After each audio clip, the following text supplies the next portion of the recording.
ஹரே கிருஷ்ணா. பகவத் தரிசனத்திலிருந்து ஒரு கட்டுரை. சரணாகதி.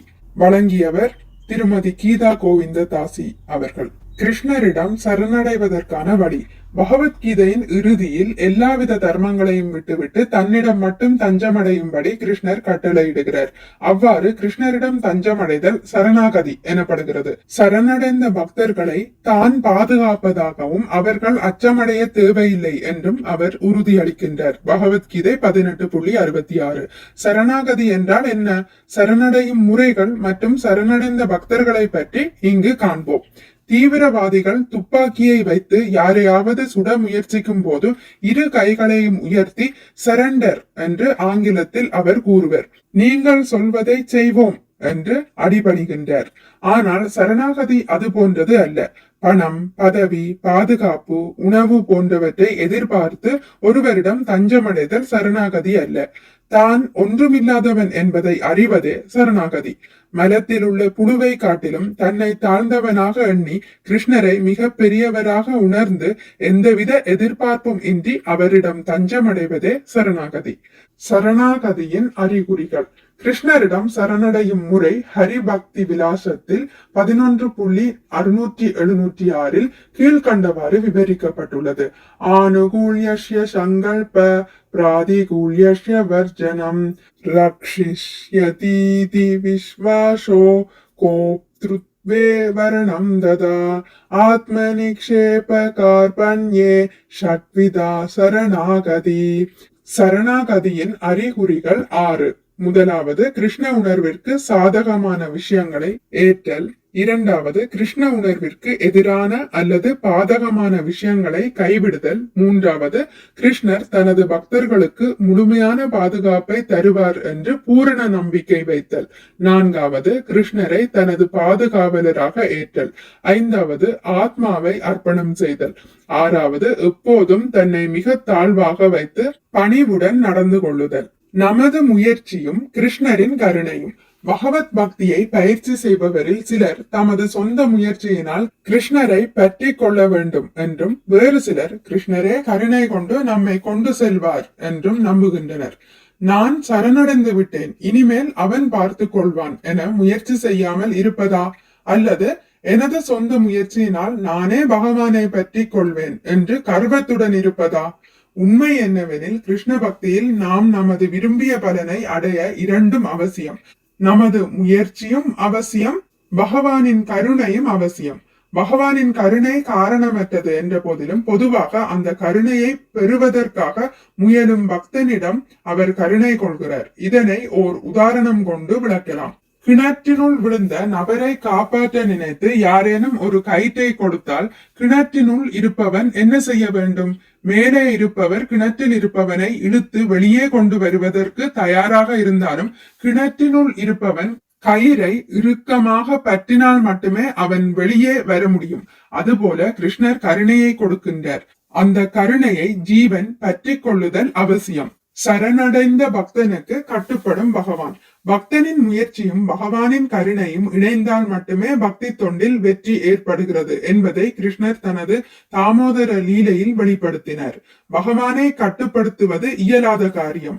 ஆயினும் தூய பக்தர்களின் களங்கமற்ற பக்தியால் அவர் கட்டுப்படுத்தப்படுகிறார். கிருஷ்ணரை கட்டி போட அன்னை யசோதை முயற்சி செய்த போது அவளால் அவரை கட்ட முடியவில்லை. அவரிடம் இருப்பதோ சிறு வயிறு, அவள் கொண்டு வந்ததோ மிக நீளமான கயிறு. ஆயினும் அங்கே 2 அங்குல பற்றாக்குறை இருந்தது. வீட்டில் இருந்த கயிறுகள் அனைத்தையும் ஒவ்வொன்றாக கொண்டு வந்து அவற்றை இணைத்து கட்டிய பின்னரும் 2 அங்குல பற்றாக்குறை நீடித்தது. இதனை வேடிக்கை பார்த்த கோபியர்கள் யசோதையிடம் முயற்சியை விட்டுவிடும்படி கூறினர். யசோதையோ தீர்மானமாக இருந்தாள். அவளது களைப்பை பார்த்த பகவான் கட்டுப்பட இசைந்தார். அந்த 2 அங்குலங்கள் பகவானின் அன்பை பெறுவதற்கு 2 விஷயங்கள் தேவை என்பதை எடுத்துரைக்கின்றது. முதலாவது நமது விடாமுயற்சி, இரண்டாவது பகவானின் கருணை. இந்த இரண்டும் இருந்தால்தான் கிருஷ்ண பக்தியில் வெற்றி கிட்டும். என்னால் முடியாது என்று சாக்கு சொல்லிக் கொண்டு சும்மா இருக்க கூடாது. என் பக்தியால் நான் அடைந்து விடுவேன் என்று கர்வமும் கொள்ளக்கூடாது. நம்மால் முடிந்த முயற்சியை செய்து கொண்டு அவருடைய கருணைக்காக காத்திருக்க வேண்டும். சரணாகதி அடைந்த பலி மகாராஜர். பகவானிடம் நாம் நம்மை முழுமையாக ஒப்படைக்க வேண்டும், அதாவது அவரிடம் நாம் முழுமையாக சரணடைய வேண்டும் என்பதற்கு ஒரு சிறந்த உதாரணமாக பலி மகாராஜர் விளங்குகிறார். பிரகலாதரின் பேரனான அவரிடம் வாமனரின் வடிவில் வந்த எம்பெருமான் 3 அடி நிலத்தினை யாசகமாக கேட்டார். வந்திருப்பவர் விஷ்ணு. உனது எல்லா செல்வத்தையும் இவர் பறித்துக் கொள்வார், எந்த தானத்தையும் கொடுக்காதே என்று அசுரர்களின் குலக்குருவான சுக்ராச்சாரியார் பலி மகாராஜரை தடுத்தார். ஆயினும் பகவானே தன்னிடம் வந்த பின்பு தனக்கு வேறென்ன வேண்டும் என்று நினைத்த பலி மகாராஜர் அசுர குருவின் அறிவுரையையும் மீறி பகவானுக்கு 3 அடி நிலம் வழங்கினார். பகவான் தனது முதல் 2 அடியில் உலகம் முழுவதையும் அளந்த பின்னர் 3வது அடிக்கு இடத்தை கேட்டபோது பலி மகாராஜர் தன்னையே முழுமையாக அர்ப்பணித்தார். சரணாகதி அடைய விரும்புவோர் அவரது அடிச்சுவடுகளை பின்பற்ற வேண்டும். சரணடையாதவர்களும் சரணடைந்தவர்களும். கிருஷ்ணரிடம் சரணடைதல் அனைவருக்கும் சாத்தியமான செயல். இருப்பினும் அனைவரும் அவரிடம் சரணடைவதில்லை. அவ்வாறு சரணடையாமல் இருப்போர் பகவத்கீதையில் 7.15 4 விதமாக பிரிக்கப்படுகின்றனர். முதலாவது சற்றும் அறிவற்ற முட்டாள்கள், 2வது மனிதரில் கீழ்நிலையில் உள்ளவர்கள், 3வது மாயையிடம் அறிவை இழந்தவர்கள், 4வது அசுரரின் நாஸ்திக தன்மையை ஏற்றவர்கள். இத்தகைய தீயோர் பகவானிடம் சரணடையாமல் மாயையில் சிக்கி இறுதியில் காலனிடம் சரணடைந்து பிறப்பு இறப்பு நோய் முதுமை என்னும் சக்கரத்தில் சுழல்கின்றனர். 4 வகையான தீயோர்கள் கிருஷ்ணரிடம் சரணடைய மறுக்கும் அதே சமயத்தில் 4 வகையான நல்லோர்கள் அவரிடம் சரணடைகின்றனர். முதலாவது துயரத்தில் இருப்பவர்கள், 2வது செல்வத்தை விரும்புவோர், 3வது வாழ்வின் குறிக்கோளை அறிவதற்கான கேள்விகளை எழுப்புவோர், 4வது பரம்பொருளை பற்றிய அறிவுடன் இருப்போர். பகவத்கீதை 7.16. இந்த 4 வகையான நல்லோர்கள் கிருஷ்ணரிடம் சரணடையும் போதிலும் அவர்களின் செயல் தூய சரணாகதியாக ஏற்கப்படுவதில்லை. ஏனெனில் அவர்கள் பௌதீக காரணங்களுக்காக கிருஷ்ணரிடம் இருந்து ஏதேனும் ஒன்றை விரும்பி அவரிடம் சரணடைகின்றனர். இருப்பினும் அதிர்ஷ்டவசமாக தூய பக்தர்களின் சங்கத்தினை அவர்கள் பெற நேர்ந்தால் அவர்களும் கீதையின் இறுதியில் கிருஷ்ணர் கூறுவதை போன்று அவரிடம் பூரணமாக சரணடைவர். சரணடைந்தவருக்கு கடமைகள் இல்லை.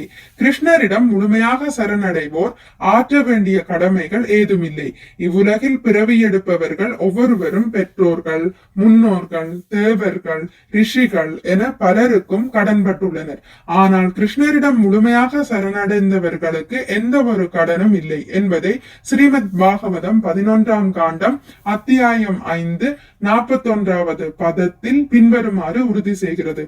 தேவர்ஷி பூதாத்த நிருணாம் பித்ரூணாம் நாகிங்கரோர் நாயம் ருணீச ராஜன் சர்வாத்மனாய சரணம் சரண்யம் கதோ முகுந்தம் பரிஹ்ருத்ய கர்த்தம். எல்லா கடமைகளையும் விட்டொழித்து முக்தி அளிப்பவரான முகுந்தனின் பாத கமலங்களில் சரணடைந்து தீவிர பக்தி தொண்டு புரிபவர் தேவர்களுக்கோ முனிவர்களுக்கோ மற்ற உயிர்களுக்கோ குடும்ப அங்கத்தினர்களுக்கோ மனித குலத்திற்கோ முன்னோருக்கோ எவ்விதத்திலும் கடன்படுவதில்லை. இறுதி விளக்கம்.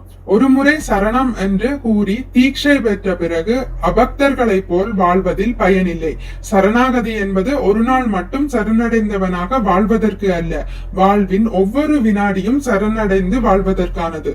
கலியுகத்தை காரணம் கூறி பகவானிடம் இருந்து விலகுவோர் பலர், உறவினர்களை காட்டி விலகுவோர் பலர், அலுவலக பணிகளால் விலகுவோர் பலர், உடல் நல குறைவினால் விலகுவோர் பலர். ஆனால் உண்மையில் அவ்வாறு விலகுவதில் எந்த அர்த்தமும் இல்லை. யாருக்கும் பிரகலாதரை போன்று உயிருக்கு ஆபத்து வருவதில்லை. திரௌபதியை போன்று கற்பிற்கு ஆபத்து வருவதில்லை. ஆயினும் பக்தியின் விதிமுறைகளை நடைமுறைக்கு ஒத்துவராது என்று கூறிக்கொண்டு சிலர் விலகுகின்றனர்.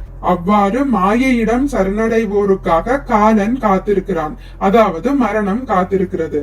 கிருஷ்ணரிடம் சரணடைவோருக்காக கோலோக விருந்தாவனம் காத்திருக்கிறது.